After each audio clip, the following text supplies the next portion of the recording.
I defy anyone who hasn't seen it before to predict from the beginning of the movie where you're going to wind up at the end.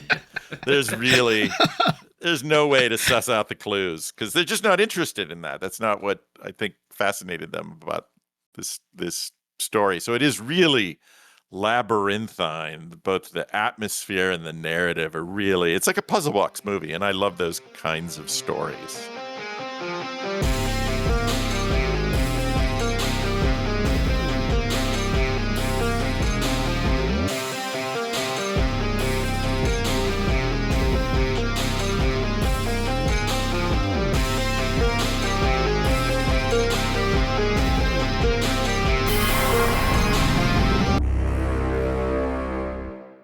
Welcome, everybody, to the latest episode of the Skiffy and Fanty Show's At the Movies, but special. Haven't you ever noticed how much more interesting the unknown is than the known? The unknown makes us think. It makes our blood run a little quicker and gives rise to various delightful trains of thought. It beckons. It promises. It's like a fire flickering in the depths of the night. But as soon as the unknown becomes known, it's just as flat, gray, and uninteresting as everything else. Okay, Daniel. Little philosophical today. Mm-hmm. Just a smidge. Okay. Well, I'm Sean. I'm Daniel. And on today's show, we are discussing Grigori Kromanov's 1979 Estonian film adaptation of Dead Mountaineer's Hotel, the 1970 Russian detective science fiction novel by Arkady and Boris Strugatsky. It stars, actually, I realize I'm going to butcher these names, so I will do my best here. Aldous Pusidis, Yuri Yarvet, Lembit Peterson, Mick McIver, that's a fun name, by the way, and many others, with cinematography by Yuri Sillart and music by Sven Grunberg. The music's also really fun, I would just note. It is. Definitely a favorite of this. So newly restored in 4K by Deaf Crocodile in collaboration with the Estonian Film Institute and Film Archive. It was recently released in limited edition, and I'm assuming will also be available again soon through Deaf Crocodile and retailers. But to make sure I'm talking about this correctly, we actually have people here that can speak in more detail about that later and about Deaf Crocodile in general, because joining us to talk about Dead Mountaineer's Hotel are the folks behind the label. First, we have Dennis Bartok. So welcome, Dennis. Thanks for having me on board. I really appreciate the invite. Thank you for joining us. And secondly, Craig Rogers. Welcome, Craig. Hello. Thanks for having me also. Absolutely. So before we get into the discussion, reminder, if you would like to send us any suggestions of things you'd like to see us cover, skiffyfanty@gmail.com is the best way. And then if you're here with us live at the moment, then you already know about this. But if you're not, every Friday, 7 p.m. Central, Twitch, we are live at twitch.tv/alphabetstream. So please come out. And then if you like the show, we have a Patreon, patreon.com/skiffyandfanty.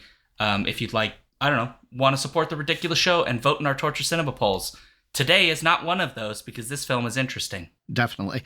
And we're about to do the Torture Cinema Redux to start that soon. So if you are not on the Patreon yet, please consider joining in on that to get in on the re-torture and getting a chance to grade films yourself. Okay, Craig and/or Dennis, could you give us a brief summary of what this movie is about, and perhaps also why you chose it to be part of the Deaf Crocodile Library for more people to be able to see it? Go, Dennis, go. Oh, yeah. Oh, yeah. So I was a film programmer for many years for the American Cinematheque in Los Angeles, and I kind of had this little list in the back of my mind of films that I always wanted to try and track down, but were very rare or hard to find. And one of those movies was Dead Mountaineer's Hotel by Grigori Kromanov. And it is a combination detective story, kind of Euro Giallo with a vibe of like Brian Ferry, Roxy Music meets Dario Argento, Sergio Martino, kind of visual style, and the costumes and all the furniture is fantastic. And then it takes an amazing, completely unexpected kind of 90-degree turn into speculative science fiction. So it's a mashup of all of these crazy genres. As you two said, it's based on a novel by the Strugatsky brothers, who are best known for writing the source novels or stories for Stalker and Hard to Be a God. And they also adapted the the screenplay as well. And we were working on licensing the rights and then doing a brand new restoration. It took 7.5 years. It's one of actually our longest projects. From when we first reached out to our colleagues at the Estonian Film Institute to when it premiered about a month and a half ago at the Berlin Film Festival, which is amazing. They invited the restoration to world premiere there, and Lembit Peterson, who's one of the cast members, and Sven Grunberg, who wrote the score, were both there in person for the premiere screening. That is awesome. That's fantastic. So if I can, I'm kind of curious, how did you both get involved in this business of, restorations and Blu-ray DVD releases of films that, a lot of people have not seen. A lot of European stuff is in your catalog, which I'm very excited about. And I guess since Craig, we haven't heard from you yet at length, I figured I'd toss that to you first. Like any of us that end up on a podcast like this, who just always grew up just loving movies and going to the movies constantly, collected films on home video starting from VHS, and then got big into Laserdisc, and then was super excited when DVD came out and bought the first Panasonic player and paid like $600 or something for it because I had to have DVD, right? And so all of that, I never really thought about working in the industry at all. I was working I moved out to LA to go to film school and got disillusioned rather quickly. And then I was working in corporate travel for a few years. And weirdly, when that industry imploded with everything going online in the 90s, when I was looking for work, someone I had known from the couple years I was in film school, he's like, "Oh, well, I think we've got some openings." And he was working at IMAX. And so I ended up getting a job there and ended up staying there for about 11 years. And then it was just getting time to do something else. And my love of old movies, my kind of hero worship of Martin Scorsese, and my just in general love of history kind of made me think restoring old movies is what I should be doing. So I started up my own little business at home and got the software and taught myself how to use it, and started working on some old 60s surfing films from Greg McGillivray, who it was one of the first people to make IMAX films. But in the 60s, he was shooting surfing films on 16 millimeter. And he just he's like, "Oh, I've been wanting to kind of dig out my old films and have them restored." So I started working on that. That led to I needed some 16 millimeter reversal scanned. And there was a place in Hollywood called Cinelicious that had a brand new scanner that could do that. I went there to get it done, and literally that day I was there, left there with a job offer. That's not why I went there. And so I took the job and was like head of their restoration at Cinelicious. And then not long after that, they decided to let's start releasing films instead of just doing this work for other people. And that's when Dennis came aboard, and they had formed Cinelicious Picks, and we had started releasing films. And that's how I met Dennis. That was 2015 or something like that. 2014, I think. Yeah. 12 years ago. So then I knew Dennis through that. Things happened. 4 of us from there formed Arbalos. And then Dennis and I left Arbalos and started Deaf Crocodile. And that was about 5 years ago that Deaf Crocodile started. So that felt very long-winded. I'm sorry. No, you're good. No, that's good. So a part of me wants to ask what in particular about, given the things that you've been sending to us recently have been a lot of things from say East Germany. This one is Estonian. We've had the opportunity to watch some films that in my honestly, for me, I didn't even know existed in some cases. What has sort of led you to this sort of, I don't want to say this is literally the entire catalog, but a lot of European, Russian films that are sort of moving further and further east. I'm kind of curious where that comes from. That niche. Yeah. It's funny. We did not set out to focus on or specialize. And in fact, we have films from India and Southeast Asia in our catalog, and we're working on restoring a lost Mexican animated feature right now, and films from France and from Ireland and from Finland. So it's not exclusively, but yes, we do have a lot of films from Eastern Europe, and I think it just so happened there are a lot of really amazing kind of art house genre movies that got released there that for one reason or another have slipped through the cracks of film history. One of the directors that we do really love is Alexander Patushko, who's the great Russian fantasy master who did Ilya Muromets and Sampo and Ruslan and Ludmilla. And I've just been a huge admirer of Patushko's work for almost 25 years. I organized a retrospective of his films when I was the head of programming for the American Cinematheque in Los Angeles. Another film that we are just finishing restoration on in a collaboration with the British Film Institute in London is Val Guest's truly insane 1970 pop sci-fi musical Tomorrow, starring a 21-year-old Olivia Newton-John in one of her very first film roles. And likewise, I knew Val through the Cinematheque. He was a dear friend of mine the last years of his life. And in fact, we screened the film twice, once with Olivia Newton-John in person at the Cinematheque. She was sort of unplanned, and she snuck in during the movie, and the lights came up, and I was like, ladies and gentlemen, we have a surprise guest, Olivia Newton-John, and nobody believed it, and she stood up, and people were screaming.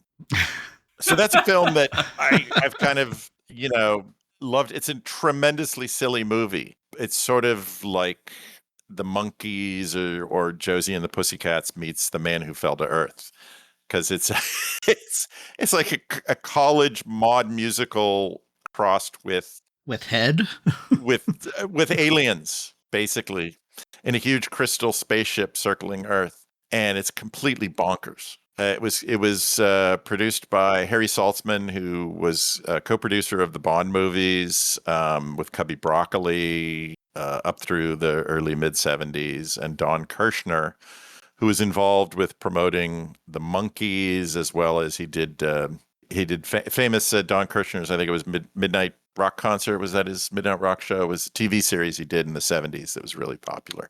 We had all sorts of popular acts come on. So anyhow, I knew Val Guest through the Cinematheque, and I always loved Tomorrow, and there was a film I'd been trying to track down for years, and then the opportunity came up.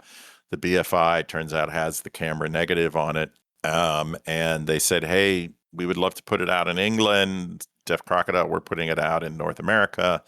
They scanned the negative, and then Craig and our team has been working on the digital restoration and the color grade. So again, that's a film that was kind of like I'd had a long history with it, going back to the Cinematheque in the early 2000s, and now we're able to put it out for the very first time in a beautiful restored version through Deaf Crocodile and the BFI here. That's exciting.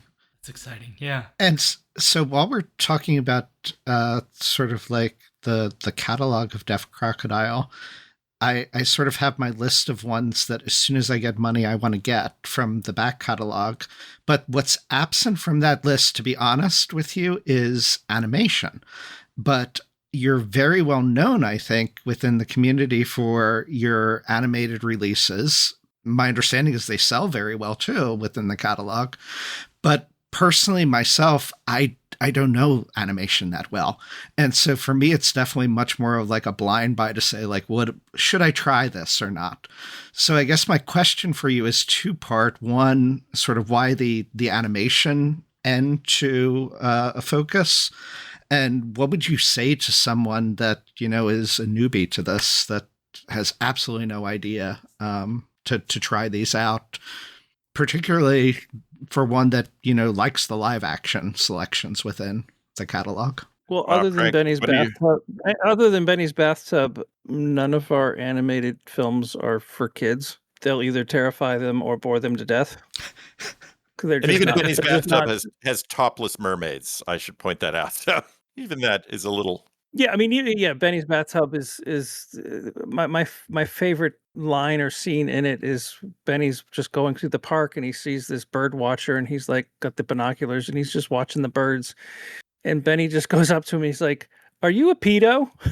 he's like, no. It's Denmark in the early 70s. Okay.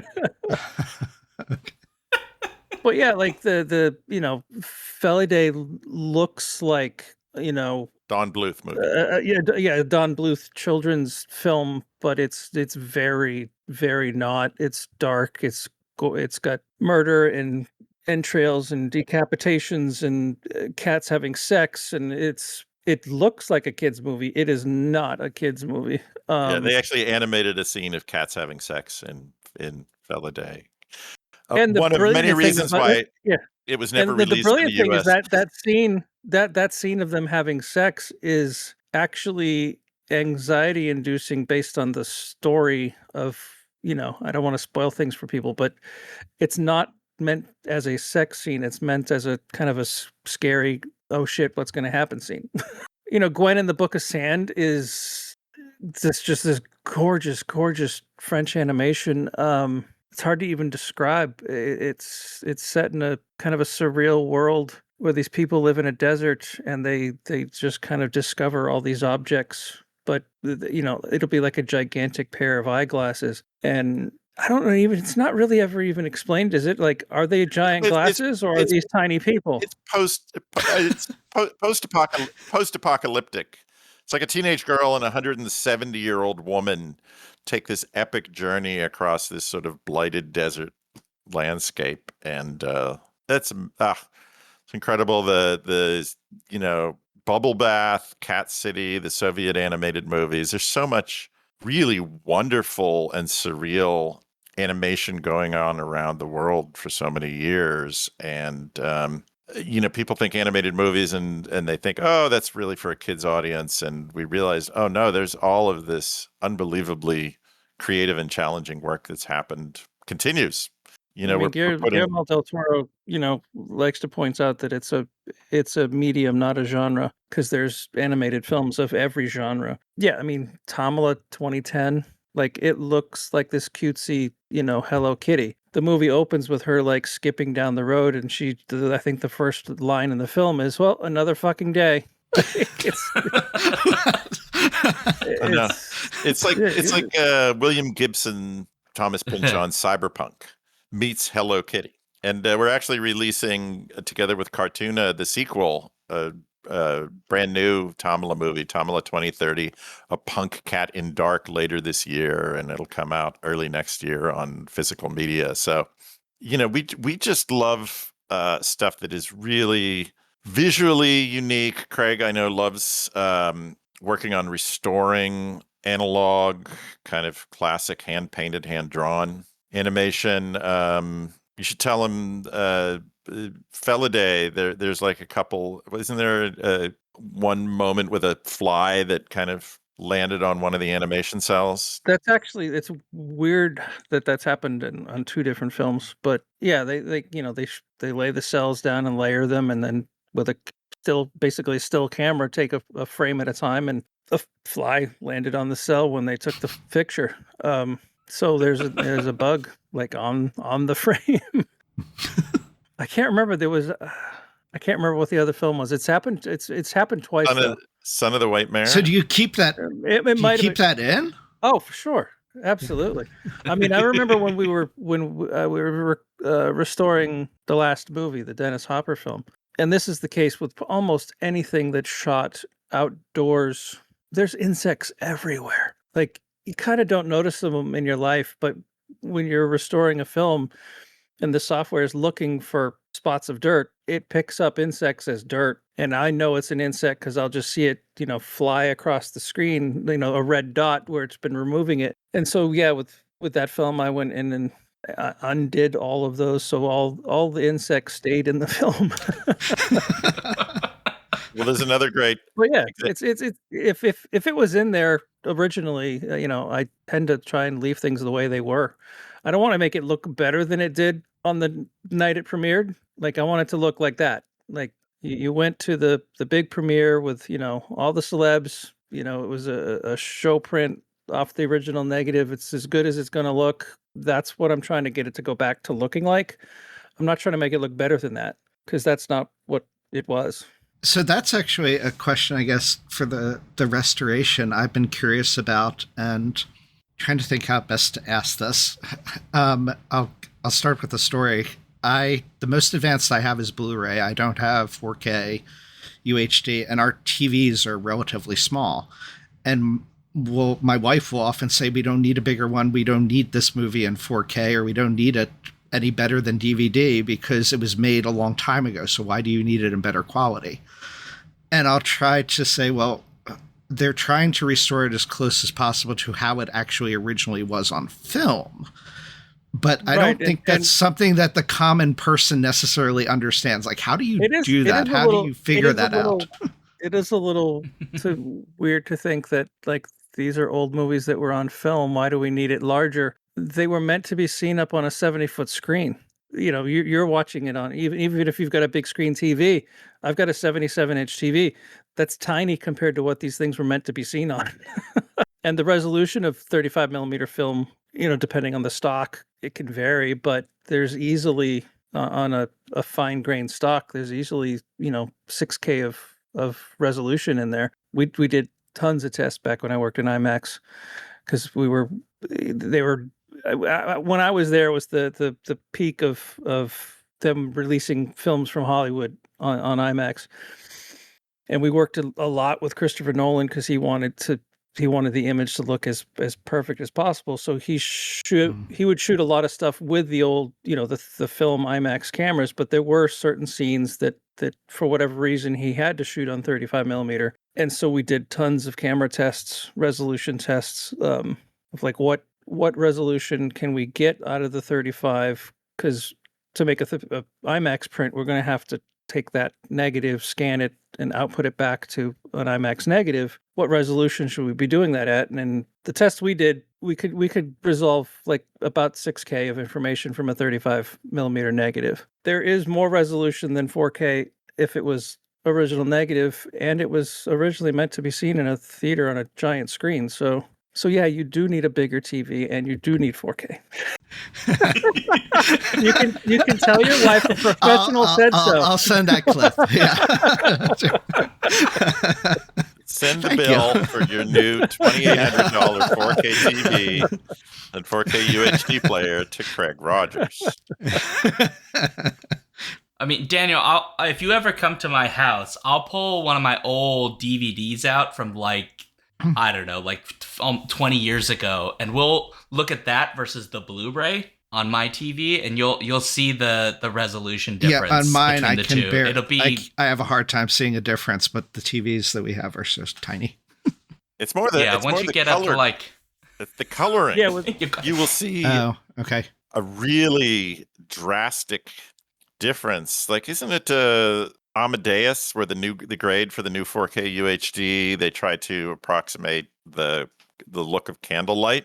So I have an old DVD of the original version of Amadeus and then the new 4K UHD, and the color grade is radically different between the two versions. So that's something people don't understand is every time they release a 4K UHD of an old film, John Carpenter's The Thing or whatever, they've got to do a HDR grade for it. So somebody is now interpreting the color space of the film, potentially differently than when it came out. And if the director or the cinematographer isn't around anymore, that can really change your experience of the content. And it is, I mean, it drives a lot of people crazy, and it drives me crazy, but so many of these new releases, the color grading has been done.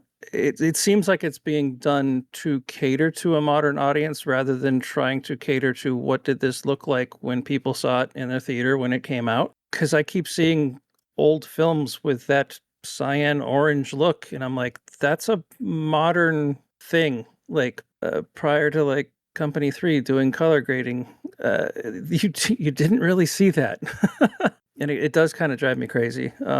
Like I want to see it the way it was intended to be seen, not what people think people want to see now. But I also am not a business person, so they probably realized like if it looks more modern, like people that don't give a shit what it looked like before will say, "Wow, that looks great." They don't care what it looked like 50 years ago.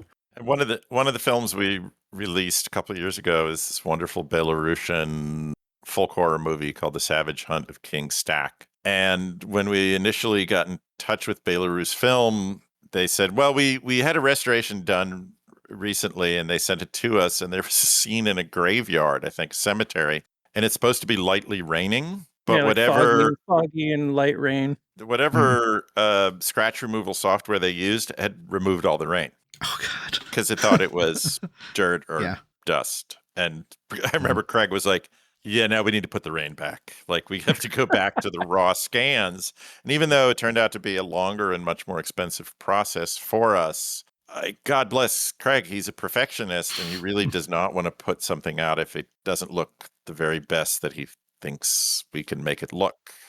Which means, we take on doing new scans and restorations in-house for a lot of projects that have again slipped through the cracks of film history, and we probably would be much better off and making a lot more money if we didn't make things so difficult for ourselves.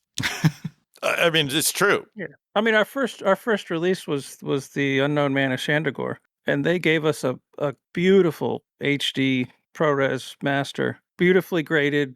Like they didn't get rid of grain, like it looked like super filmic. It was gorgeous, but they didn't do any sort of digital cleanup. So there was still lots of dirt. There were a few scenes that had some sort of water damage, like spots all over it, and so I'm pretty sure most people would Didn't it have have been. registration, or it was like the image stabilization? I think didn't you have to do a lot of stabilization on the image for that one?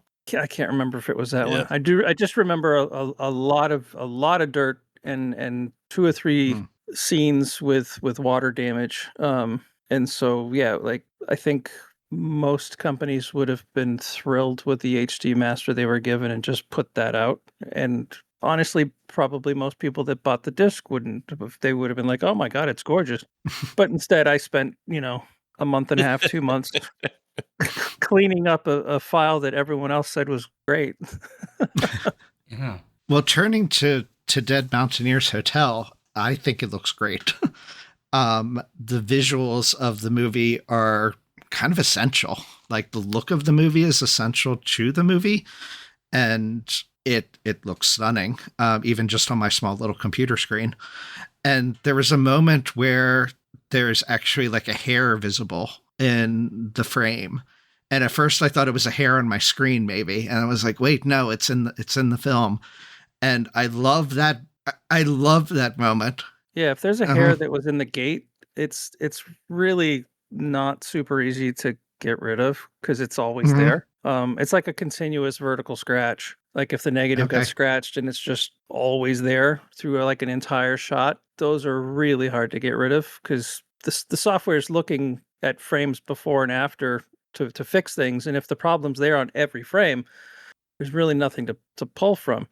And But so it was just so reminiscent of like watching a movie in the yeah, theater where you get moments like that. yeah. To If me, those are it's part of the experience I yeah, enjoy. But if those are super easy, like it's in the sky, like I can just kind of steal mm, some sky and cover it over. But most of the time, I don't bother trying to fix it because the fix ends up looking worse than the dirt. Because then you notice, hey, something's going on there, like something's moving, but it looks digital or like it's just like just leave the hair in there. It's like less distracting. With Tomorrow, the major problem with that film is that the original negative is beautiful. It was shot so beautifully. Um, but at some point, it seems like most of the film got scratched. So we've done our best to get rid of as many of the scratches as we can. There's still some that we left in because we couldn't get rid of them. And then there are some sections of the film where it was so badly scratched we had to use a print for those sections. And Tyler Fagerstrom, who does our color grading, is so damn good. He did a really commendable job matching the print elements and the original camera elements. I mean, you'll notice a difference in grain structure and whatnot, but the color matching is really really good. It shouldn't be too distracting. But we wanted to use the original negative as much as we possibly could because it looked so good. Well, and in the case of Dead Mountaineers Hotel, the restoration that we're putting out is based on a new scan the Estonian Film Institute and Archive did of a dupe negative that they hold that was made from the original camera negative, which is now at Gosfilmfond in Moscow. So Estonia was under Soviet control. It was part of the Soviet Union in the late 70s when the film was made. And the camera negative is unfortunately not available because it's in Russia right now.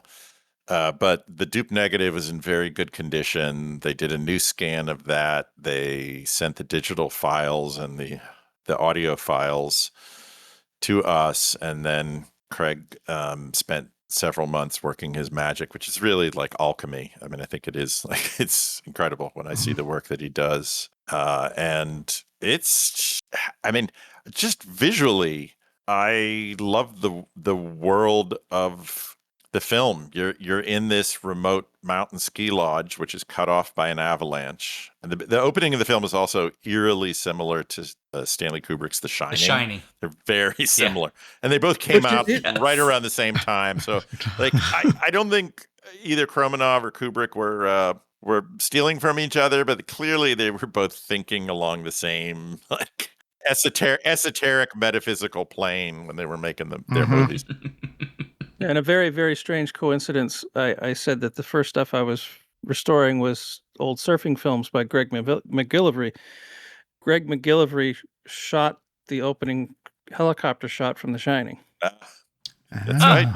That's right. Wow. Yeah. And Yeah. I'm glad I'm not the only one that had that feeling. But was not in the sequence, helicopter at the end of Dead Mountaineers. No. and the score is amazing. It's this kind of crazy Eastern European prog rock score by Sven Grunberg.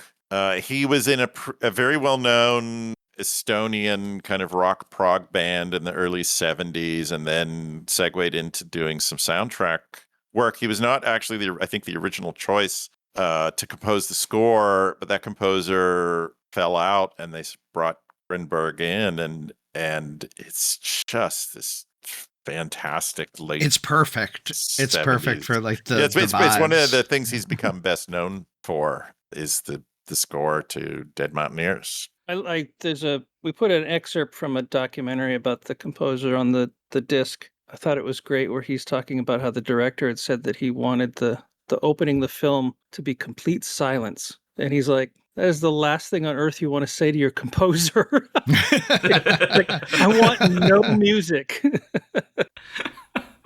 And I think it ends up being like part silence and then part music, right? If I remember correctly, it like cuts back and forth between the two. I think it starts off with a little bit of silence at the beginning, and then the music comes in very lightly and then slowly kind of builds. But I mean, it's still very minimalist in the beginning. Well, and I wish Grigori Kromanov were still around, obviously, to, see the acclaim. I'm sorry, that's my crazy husky barking at another dog outside here in Santa Cruz.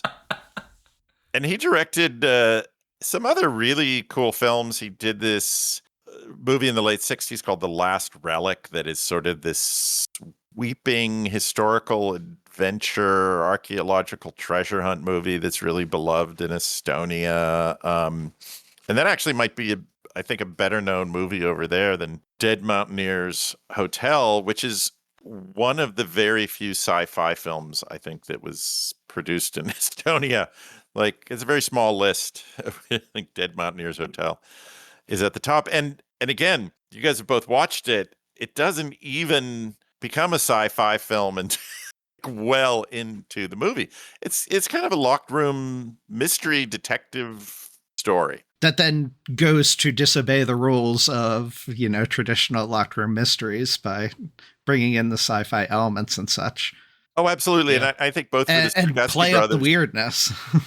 And I think they were much more interested in the weirdness than they were in. I think there's a quote from the Strugatsky brothers where they said that they were not interested at all in doing a traditional mystery, sort of a la Agatha Christie, where there's a bunch of characters, and you always know it's the killer is going to be the character that is least likely to be the murderer, right?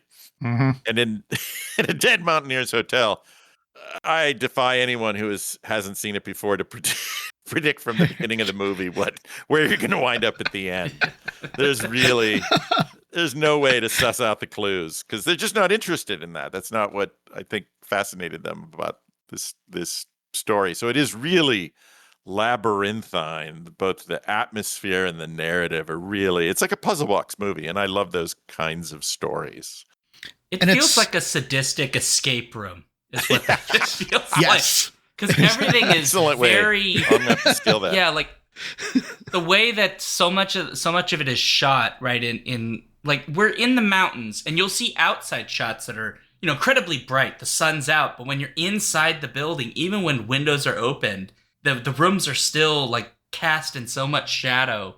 And even like the dance sequence with the progressive rock music, which is actually a lot of fun to listen to. So great. Right. It feels very seedy and kind of like you've like gone into a basement like pub to dance. And that is throughout, I feel like, the film. So when I say sadistic escape room, I mean, except for the fact that they literally can leave at any time, they just will go freeze to death in the mountains. It just feels very claustrophobic in really uncomfortable ways at times. And there's something And it's disconcerting as well. In it's terms of like the very faces, like Yeah. all of a sudden, like you have a cut to some other character. It's like, where the hell did they come from? Oh yeah. Why are I've they there? watched Who it. are they? Like, who is this? Yeah. I've watched it multiple times now, and even I am hard pressed to describe the actual plot of the film, which is actually something I really like about it. That you can lose I agree. yourself in it, and we have some brief archival footage on the Blu-ray of the camera crew, and even though they were up in the mountains and it was huge, snow drifts up there, I guess the sun was so bright and reflecting off of the white snow that they are bare-chested. They're shirtless. They're walking around like up to Oh, their wow. waists in snow, and Snow. they're all bare-chested. And I was like, I think because they were like so hot, also moving camera gear around, and Mhm. so it must have been a completely surreal experience for them. So It's definitely a very surreal film. It definitely fits the experience of this film. I mean, when the science fiction element shows up, I think the moment it hits, my reaction was kind of the detective's reaction, which is like, no, this is nonsense. Like, this doesn't make any sense. But then it continues, and you're like, but maybe they are what they say they are. no, for me, there are some parallels to The Man Who Fell to Earth. Nick Rogue's a fantastic kind of 70s, Yeah. alien movie with David Bowie and Candy Clark, which I really love. And and remember, I mean, I don't know how old you guys are, but I grew up in the 70s. I was a young kid, and that was the age of Eric von Daniken, and there was so much interest in UFOs and aliens. So when I see a film like this, it's so like resonant of that era, and it's just so European. I want to go into that basement bar disco and like order a drink and just hang out there. Coming from America, it's like watching if you're watching an Argento movie, there's something that's just so European about the look and the fashion and the furniture, like just the lamps that are like on the the tables and everything. You look at it and I'm like, I want that lamp, I want that couch, and I just love the production design of it. You could watch 30 seconds of this film without anyone speaking a word and know this is not an American film. Like, just visually, Right. it's Yes. And also, I didn't pick up on the Giallo connection as I was watching it, but it totally is in that style. And even though not Giallo in terms of like plot or having horror elements or like it's not gross content, out it's the kills or vibe. something. Yeah, content. It's the vibes. Yeah, it's not it's the the vibe. content. Yeah. And it's very much also the like giallo is sort of defined by like the psychology that's kind of bizarre and doesn't have a logic to it, or is not irrational. There's not necessarily a rationality to it, and this is totally about that too, right? They're Yeah, very dreamlike, Jalos, and this is as well. Yes. It's very dreamlike. Yeah. I'm To glad its you guys. strength. I'm glad you guys are into it. Again, we spent 7.5 years, and we didn't. We don't have any pretense that we were involved with the making of the film. Our job is to try and present these wonderful films in the best possible light. And hopefully as close to what the filmmakers would have intended. And I have to say, for the filmmakers who are still with us, when we hear from them and they're happy with the work we've done, that is incredibly gratifying. Like, we've got messages from Jerzy Barda, who is the great Czech animator and director of the Pied Piper, and he saw the Blu-ray release that we did of that and a number of his short films, and he said, God bless you, it finally looks like I intended it to look. Or Norbert Pfaffenbichler, who did this amazing trilogy of subterranean post-apocalyptic mutant monster movies, the 2551 trilogy. They're brand new movies, and they were all shot silent. So they're modern silent movies, no dialogue, no title cards. And they're incredibly strange and wonderful. And he received copies of the Blu-ray set and sent an email, and he said, "This is the best thing that's ever happened to me." And I was like, oh, that's just, makes my heart sing to hear that the filmmakers are happy with the work that's we've such a done in reward. terms of the packaging and the presentation, the way the film looks on screen, no matter what size. And I don't think you have to get the big 72-inch screen. Don't listen to Craig. 77. 77. It's got to be 77. 77. Uh, Well, I have the signals in the Dust of the Stars that we had watched earlier. I got the set of that when there was a re-release of that for you guys. And so I need to watch that now again and we'll see how it looks on my screen. But maybe I'll take it to a friend's house and then also watch it on a really big screen. I love In the Dust to of the share Stars. it with others. In the Dust of the Stars oh my God. That is a really great movie. That's so fantastic. And all the kind of glam rock fashions in that, this sinister guy who kind of looks like he's like, auditioning for Bowie's, Ziggy Stardust tour or something. It's fantastic. I'm the thing I've just really enjoyed about all the films that we've gotten to watch so far from Deaf Crocodile is getting to experience some very different film styles than would normally come up for the show. Where I mentioned kind of at the beginning that like some of these films I didn't even know existed, which to my shame. And when you're telling me like, oh, here's some East German sci-fi films, you want to watch them? I'm like, okay. And the experience was really exciting to sort of have a very different point of view, like In the Dust of the Stars. Both of those films, Signals as well, I found both of those very exciting to watch in very different ways. The same with Dead Mountaineer's Hotel, watching this sort of surreal, dreamlike narrative with just these very interesting visual choices, even these, I would say, like fairly unique character presentations where people kind of feel alien, possibly literally in some cases, right? That, to me, that's all very exciting because I think that a part that I've like really struggled with in like the streaming era is like you have access to so much stuff, but there's always a gap in there. And that's like sometimes where I want to live, is in where that little gap is that streaming services tend not to have. You've been helping fill the gap, so thank you. Oh, well, not to get in our soapbox, but we do love bringing in, kind of rare or unseen films from around the world, because I think it's really important, especially for people here in the US, to get exposed to different cultures and different points of view. I mean, In the Dust of the Stars and Signals were made in East Germany in the early to mid 1970s, when there was, still a fairly, repressive political system in place. And the same thing, Dead Mountaineer's Hotel was made in Estonia when it was still part of the Soviet Union and still fairly repressive, although each country in the Soviet Union kind of had its, its own national government, and some were more or less permissive. But we're putting out, actually, April, a series of 5 East German fairy tales from DIFA Studios, and they are incredibly weird and wonderful, including 2 directed by the director Gottfried Kolditz, who did Signals and In the Dust of the Stars. 2 of the films on the set, a version of Snow White, and oh my God, this insane adaptation of Frau Holle, which kind of looks like Pee-wee's Playhouse behind the Iron Curtain in the early 60s. It's so strange and artificial, or like Sid and Marty Krofft, like Lidsville or H.R. Puff and stuff. And there's so much creativity that was going on around the world, continues to go on. And a lot of people are like, oh, I don't want to watch movies with subtitles. And I was like, give it a try.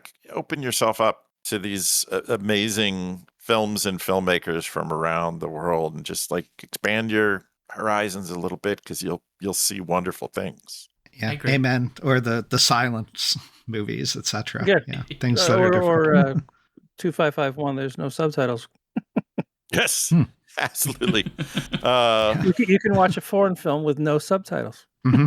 Yeah, or like last October, we put out 2 films by a pioneering German-Jewish director and screenwriter, Henrik Galeen, who is just now starting to get his due. So he wrote Nosferatu, and he wrote Waxworks, which were 2 of the pioneering German silent horror films, and he wrote and directed the original version of The Golem, another famous film. But Henrik Galeen is not a household name among film buffs the way that Murnau is, or Fritz Lang, or a lot of the other filmmakers of that era, and he really should be.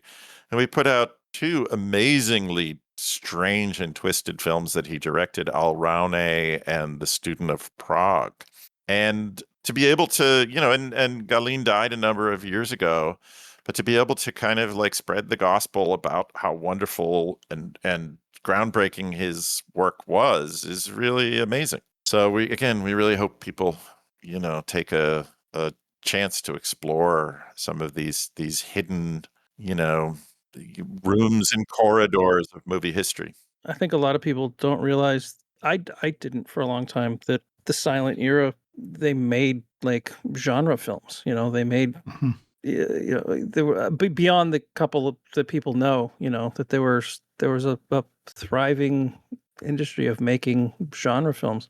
So yeah, like the Al Raune and The Student of Prague are good. Dip your toe into silent cinema if you've never watched it, or you're afraid you won't like it or whatever. They're freaky horror movies. Like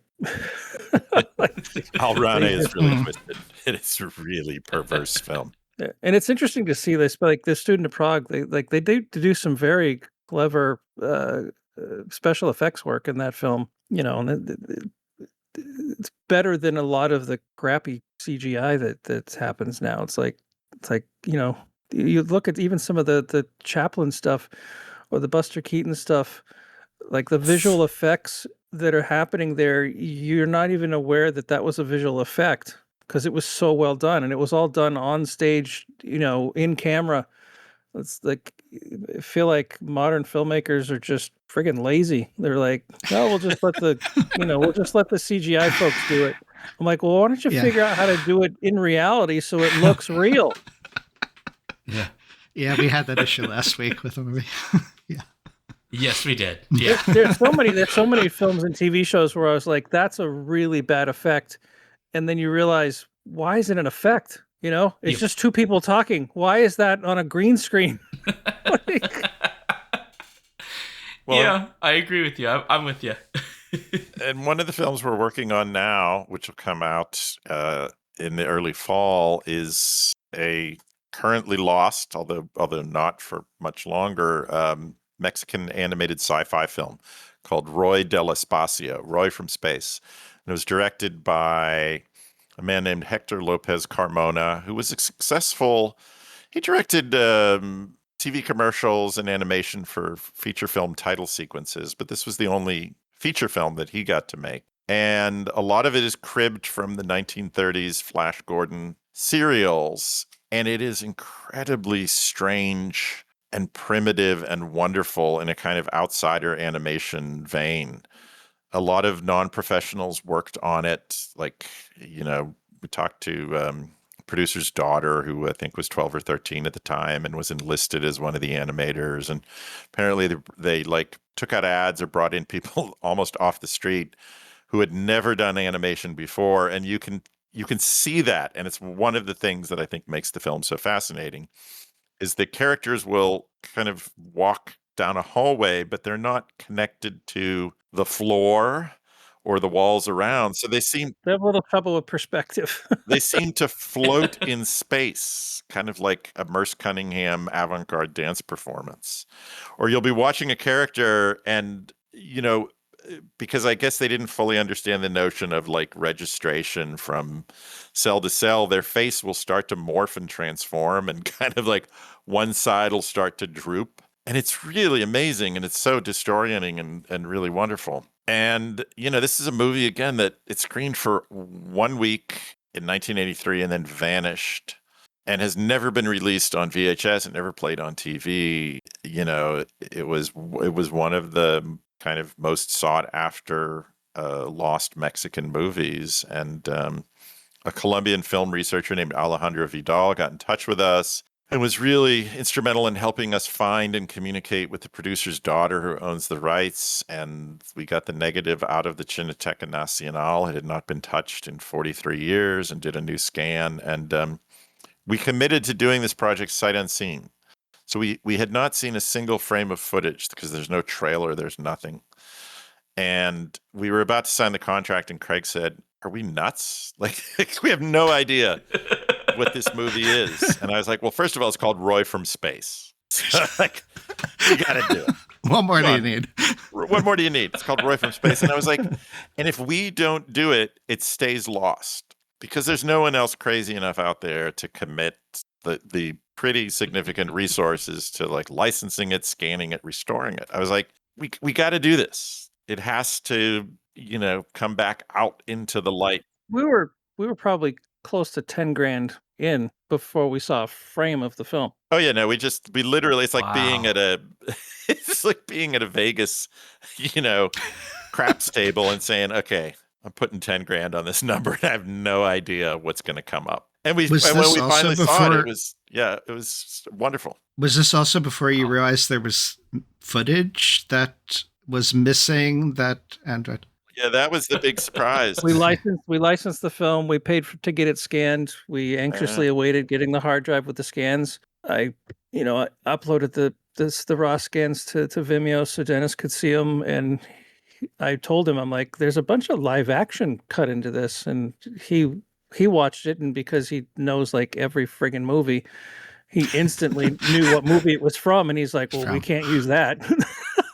No, it was all ripped off from Kinji Fukasaku's Message from Space with Vic Morrow and Sonny Chiba. Oh, wow. Which I saw when it came out in a multiplex in suburban Pittsburgh in 78, I think. And I later became really great friends with Kinji Fukasaku.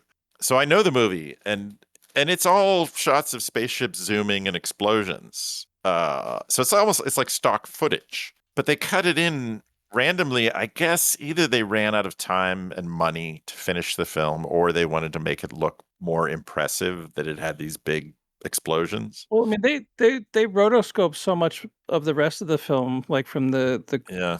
Flash Gordon serials. It's very possible this was just kind of meant to be slugged in, and then they were going to rotoscope that and just And they ran out of time. didn't get to it. Yeah. So they left it in there. And honestly, it really takes you out of the movie. And from what we can tell, it was never licensed. The owner of Message from Space has no clue that 4.5 minutes of the movie was cut into a Mexican animated film called Roy from Space.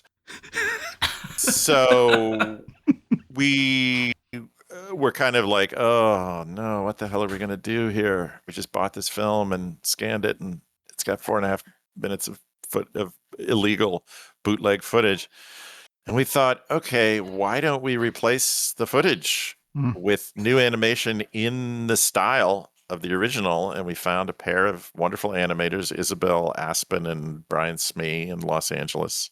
And they were up to the challenge amazingly, and they did old 2D analog, like DIY Wow. cell animation for it, and it looks fantastic. And honestly, That's perfect. if you didn't know that it wasn't originally in the film, people probably would not know that it's new animation, because they did such a great job of sort of matching the feel and the vibe of the original. And I really, I mean, it's something, we couldn't have released the film as it was.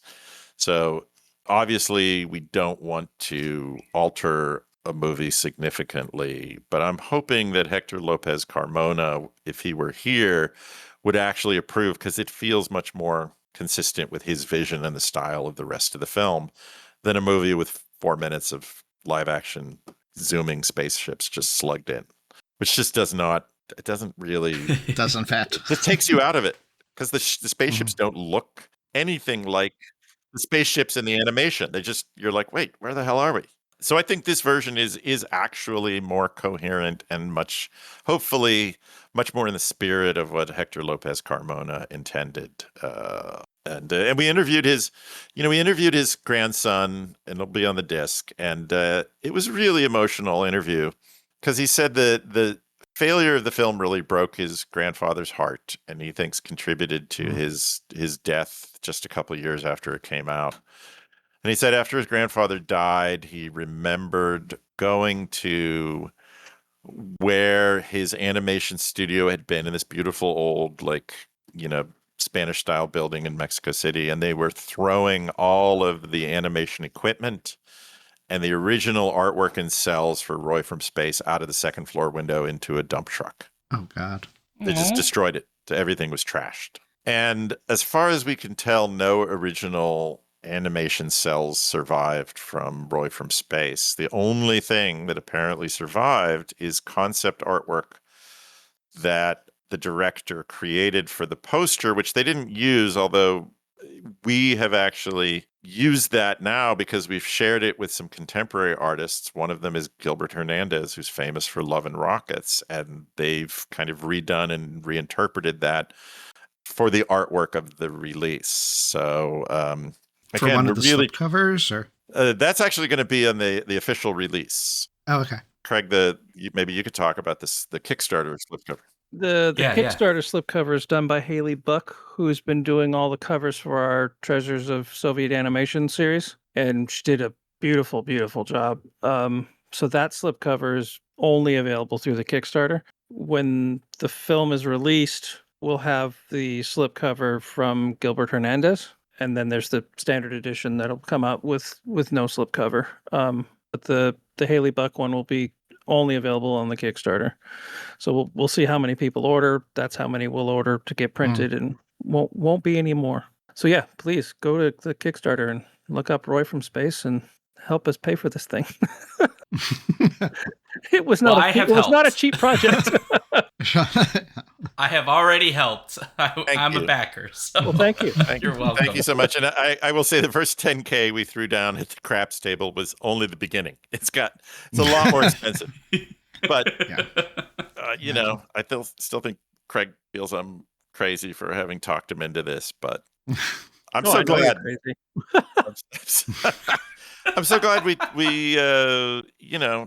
took the leap, because it's a film that should not be lost. It should be seen and really enjoyed. It's really entertaining. It's completely bonkers. So I can't wait to share it with you guys. I think you guys are going to love it. Looking forward to it. Oh, great. I'm looking forward to it. Great, weird synth score, too. Yeah. I just rendered the ProRes master for tomorrow, so that means I am ready to jump immediately right into Roy from Space, because that's the next one with the deadline looming. It's as we speak, actually, on this podcast, he's probably starting on. Yes. Okay. Frame 1. Here we go. Well, we got to wind down because we've kept you guys a little longer than we promised. That'll be sad. But it's been great. It has been.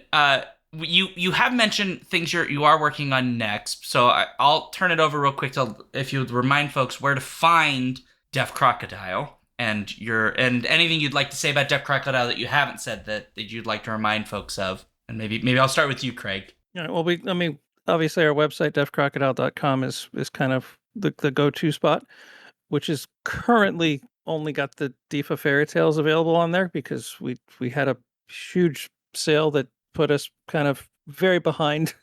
It was an insane amount of orders that came in. Like it's probably almost 10 times the amount of orders we anticipated. Oh, wow.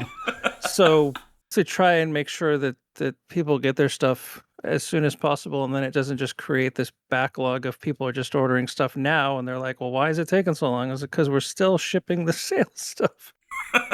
So right now there's not a whole lot on the site, but typically you'd go to deafcrocodile.com and all of our films and deluxe editions and standard editions and merch and all that fun stuff is all there. Right now, the key thing is the Roy from Space on Kickstarter. So folks should head over there, which reminds me, I probably should put a link to that on our website. Might help a little.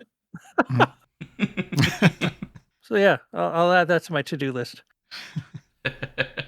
But yeah, I mean, and then, all the normal social media places. Our guy Chris keeps that pretty lively and fun with lots of posts.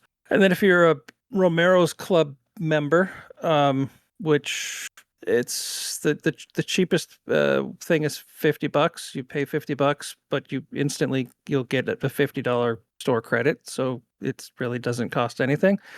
But that'll get you access to our Discord server, and we have lots of fun discussions in there. And when I'm working on stuff, if I come across something I think is cool, I'll just post it in there, and so you can see what I'm working on. And people post all the time in there. Like we've got literally a channel that's just wish list, and people post in there like, "Oh, I wish you'd put this out." Every day I get like 15 suggestions of incredible, wonderful, rare films, and so I now have a list of like hundreds of movies that I'm like, oh my God, we're trying to license, restore, and release as much stuff as we can, and there's still so much out there.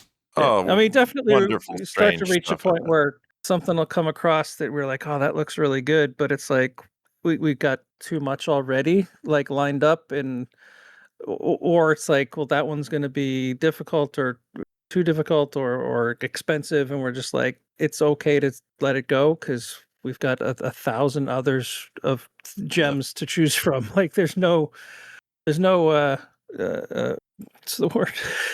Like shortage of things. Yeah, there's no shortage. Weird, that's a difficult word to come up with. Shortage. I need caffeine. Well, yeah. I would just give a shout out to the independent, home video retailers out there like Diabolic DVD and Orbit DVD and others, because they bring in amazing Blu-rays and 4K UHD from around the world. They carry our stuff. They carry a lot of other boutique labels who we love. I mean, we buy movies from Eureka Masters of Cinema and Severin and Blue Underground, and we're constantly watching stuff from other labels out there, and it is a really great time to be a physical media consumer and collector. So support your independent retailers and keep all that great stuff, because it helps us continue restoring and releasing crazy movies like Dead Mountaineers Hotel and Roy from Space. And it helps us all discover things too, even aside from like owning them or collecting them. Just discovering these things, I think, is a reward enough.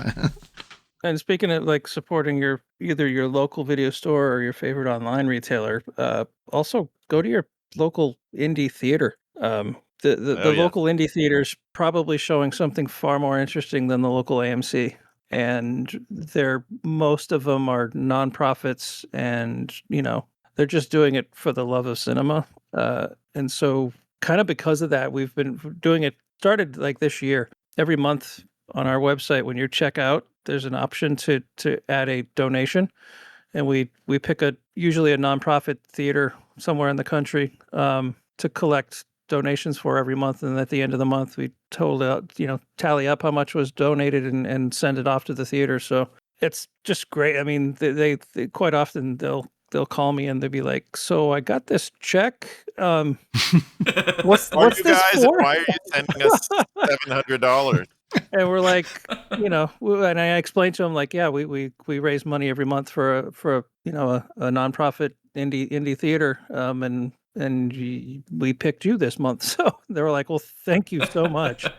And I worked in nonprofits for many years in LA, and I don't think I ever got a check out of the blue for $600 or $700 from a boutique Blu-ray label. So we're really glad that our audience are willing to support, independent movie theaters and keeping movies on the big screen where they really do belong. Like we never want to replace or supplant the experience of going to a movie theater. It's just a different way to enjoy all this amazing stuff from around the world. Yeah, go to the theater and see something you've never heard of before, and if you like it, then seek out the Blu-ray and buy it. Physical media is where it's at. That's what I like. Well, thank you both very much for being here with us today. Give us your time. We really appreciate it. Yeah. No, it's been a lot of fun. It's been great fun.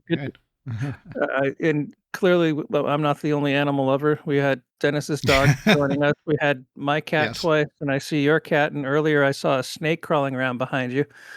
So, lots of animals. My frogs are upstairs. We have poison dart frogs, but we had a tree frog that came to my wife and I in a head of lettuce from Ralph's grocery store. We bought one of those heads of butter lettuce. Oh my goodness! In a little plastic clamshell. We opened it up, and the frog hopped out into our kitchen. Oh my floor, goodness! And we stared at it in shock. So we named it Ralph and kept it. It lived for like 2.5 years and was super happy and well fed and passed away. And that is so beautiful. I know. I still miss little Ralphie so much. Little miracle baby came to us in a head of lettuce. Oh, that's adorable. Yeah. So hug your hug your poison dart tree frog. Yes. No, don't do that. But metaphorically. Metaphorically. All right. Well, for folks at home, this is the end of the episode. So as a reminder, skiffyandfanty at Gmail if you have any thoughts or things that you'd like to say, or if you've seen this movie, Dead Mountaineers Hotel, we'd love to hear from you. We're on Blue Sky, Threads, Mastodon, YouTube, all kinds of places. If you go to skiffyandfanty.com/skiffythings, you'll find all those links to all that stuff. And then again, twitch.tv/alphabet streams Fridays, 7 p.m. Central, which is our live show. We do that pretty much every Friday of the year. And we have Patreon supporters we'll just quickly thank, and then we will close out the show proper. So we have Andrea the Alluring, Cameron the Chthonic, Carolyn the Benevolent, Carrie the Divine, Chris the Candescent, Dan the Transient, Daniel the Cultured, David the Debonair, Erica the Esteemed, Jeff the Gracious, Joseph the Jovial, Juan the Junctional, KB the Kind, and Karen the Kickass. Kat the Kinematic, Matthew the Magnificent, Paul the Pious, Robert the Reliable, Robin the Bold, Ryan the Resilient, Sarah A. the Sensational, Sarah E. the Sublime, Sarah O. the Rapturous, Stephen the Strange, Turi the Thorough, Tanya the Triumphant, and Trish the Imperturbable. Yep, you can find me, SeanDuke.net. Just put /Duke things to find all my stuff. Wednesdays and Sundays, 6 p.m. Central on this Twitch channel for my gaming nonsense. And you can find me, Daniel, at Reading 1000 Lives, the blog, or the Skiffy and Fanty blog, or Reading 1000 Lives on Blue Sky. And that's 1000. Perfect. Make it hopeful. Make it hopeful. Yeah, that's but the Skiffy Fanty bylaws. I'm just going to steal from Craig. Go to your local indie movie theater and see something weird. I think Craig gave us the hopeful message. So he did. It is Craig's message. Agree. So on that note, hopeful ending and scene.